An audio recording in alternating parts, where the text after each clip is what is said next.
بسم الله والحمد لله والصلاة والسلام على رسول الله أما بعد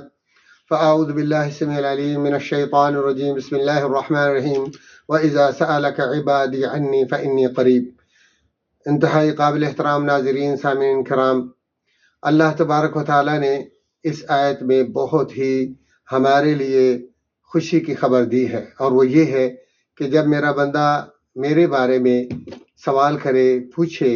کہ ہمارا خالق و مالک کیسے دستیاب ہو سکتا ہے، کیسے میسر ہو سکتا ہے، کیسے اس کو ملا جا سکتا ہے، کیسے اسے ڈھونڈا جا سکتا ہے، کیسے اس سے ملاقات کی جا سکتی ہے، کیسے اس سے تعلق قائم کیا جا سکتا ہے، کیسے وابستگی ہو سکتی ہے، کیسے اس کو ڈھونڈا جا سکتا ہے، تو اللہ تعالیٰ فرماتے ہیں انی قریب، میں تو تم سے دور ہی نہیں ہوں، میں تو تمہارے بہت زیادہ قریب ہوں۔ اور دیکھیں پھر ساتھ یہ فرمایا اجیب دعوت الداعی اذا دعان، جب کچھ آپ مانگنا چاہیں، آپ کو ضرورت پڑ جائے کسی مصیبت کو دور کروانے کے لیے، کسی ضرورت کو پورا کرنے کے لیے، کوئی بھی تمہاری حاجت ہو، کوئی بیماری ہو، کوئی پریشانی ہو، کوئی دکھ ہو، اور آپ اس کا حل چاہتے ہوں، چونکہ میرے پاس یہ ہر چیز کا حل ہے، بیماریوں کا علاج میرے پاس ہے، رزق کی چابیاں اور خزانوں کا میں مالک ہوں، تو جب تمہیں کسی بھی چیز کی ضرورت پڑے تو فرمایا ادعونی استجب لکم، تم مجھ سے دعا کرو میں قبول کروں گا۔ بہت سارے بھائی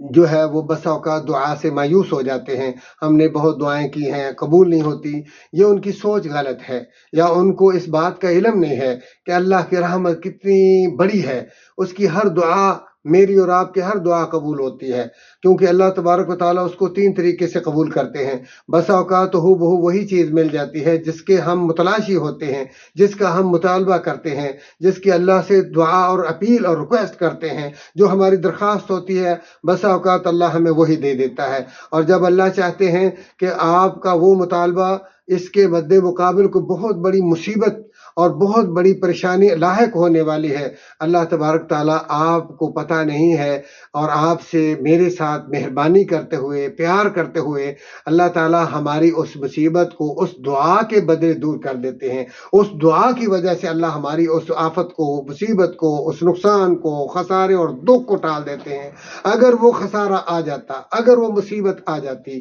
اگر وہ ہمارے اوپر آفت لاحق ہو جاتی،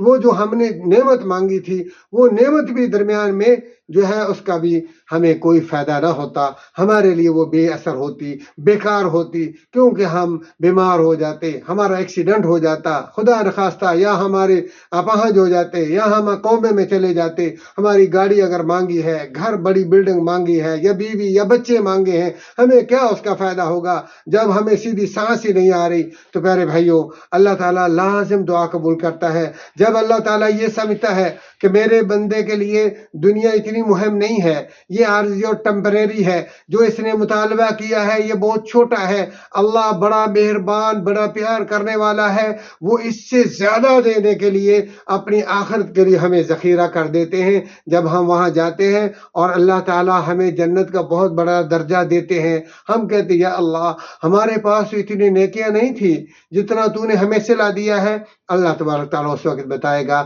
تم نے فلاں دن دعا کی، تم نے بچے مانگے، تم نے نوکری مانگی، تم نے رزق کا سوال کیا، تم نے فلاں چیز کا مطالبہ کیا، اور تم یہ سمجھتے رہے کہ مجھے ملا نہیں، میں نے وہ تمہاری دعاؤں کو جمع کیا، ذخیرہ کیا، آج اس کا صلہ دیا ہے۔ سبحان اللہ۔ اس لیے پیارے بھائیوں، اللہ تعالیٰ نے جو فرمایا ہے ادعونی استجب لکم، تم دعا کرو میں قبول کروں گا، جو یہ کہا اذا سألك عبادی عنی فانی قریب اجیب دعوت الداعی اذا دعان، جب بھی آپ دعا کریں، دن کو کریں، رات کو کریں، صبح کریں، شام کریں، گھر میں کریں، مسجد میں کریں، آپ روزے سے ہوں، بغیر روزے سے ہوں، سفر میں ہوں، حضر میں ہوں، بیت اللہ میں ہوں، اپنے ملک میں ہوں، کہیں بھی ہو، اللہ تعالیٰ نے دعا کو کسی جگہ کے ساتھ جوڑا نہیں ہے۔ ہاں البتہ بعض اوقات کے لیے اللہ تعالیٰ نے دعاؤں کی فضیلت کو ذکر کیا ہے، وہاں دعا کو مؤکد کر دیا ہے کہ وہاں میں رد نہیں کرتا، بہت زیادہ قبولیت کے چانس ہیں۔ ان میں سے رمضان المبارک کا ایک عظیم الشان مہینہ، بہت بڑا اللہ کا یہ چانس ہے، بالخصوص جب افطاری کا وقت آتا ہے تو رسول اللہ صلی اللہ علیہ وآلہ وسلم فرماتے ہیں کہ اس وقت جو مسلمان روزے دار آخری وقت میں افطاری سے کچھ لمحات پہلے اللہ تعالیٰ سے جو دعائیں کرتا ہے، اللہ تعالیٰ فوری ان کو قبول کرتا ہے، ان کو ریجیکٹ نہیں کرتا۔ اور اسی طرح فرمایا کہ جمعے کے دن آخری جو گھڑی ہوتی ہے، جو عصر کے بعد اور مغرب سے پہلے لگ بھگ کوئی 40-45 منٹ کا ٹائم ہوتا ہے، اس کے اندر جو مسلمان دعائیں کرتا ہے وہ بڑی قبول ہوتی ہیں، اس کے چانسز بہت زیادہ ہیں قبولیت کے، ریجیکٹ بہت کم ہوتی ہیں۔ اسی طرح مسافر جب سفر میں ہوتا ہے اس کی دعاؤں کو اللہ قبول کرتا ہے۔ اسی وقت سحری کے وقت میں جو دعائیں ہوتی ہیں، کیونکہ اللہ تعالیٰ اس وقت آسمان دنیا پہ تشریف لا کے خود آوازیں دیتا ہے، حل من مسترزقن، حل من مستغفرن، کوئی معافی گناہوں کی مانگنا چاہے، کوئی رزق کا متلاشی ہو، کوئی کچھ، اللہ آوازیں ہر ایک کو دیتا ہے۔ لیکن پیارے بھائیوں، ہمیں ان اوقات کو غنیمت سمجھنا چاہیے، اور خصوصاً رمضان مبارک کو اللہ تعالیٰ نے ہمارے لیے بہت بڑا چانس بنایا ہے۔ اللہ کی رحمتیں جو ہے وہ دھڑا دھڑ برس رہی ہیں، اللہ تعالیٰ کی جو ہے وہ رحمتوں کی بارش جو ہے موسلا دھار ہو رہی ہے، دن رات ہو رہی ہے۔ ہمیں کسی ادھر ادھر جھانکنا نہیں چاہیے، ہمیں للچائی ہوئی نگاہوں سے بندوں سے نہیں مانگنا چاہیے، بندے خود فقیر ہیں۔ اللہ تعالیٰ فرماتے ہیں انتم الفقراء الی اللہ، تم سارے کے سارے، چھوٹے اور بڑے، نئے اور پرانے، اللہ کے در کے بکاری ہو، فقیر ہو۔ اب میرا بھائیو، جب انسان اللہ مالک الملک کو چھوڑ کر اللہ کے فقیروں سے مانگتا ہے، بکاریوں سے مانگتا ہے، محتاجوں سے مانگتا ہے، اس وقت اس کی ذلت کی جو ہے وہ انتہا ہو جاتی ہے۔ جب مالک الملک دیتا ہے وہ بخیل نہیں، وہ کنجوس نہیں، خود بلا کر کہتا ہے اس کے خزانوں میں کسی قسم کی کوئی کمی نہیں ہے۔ تو پیارے بھائیوں، میں آپ کو بس یہی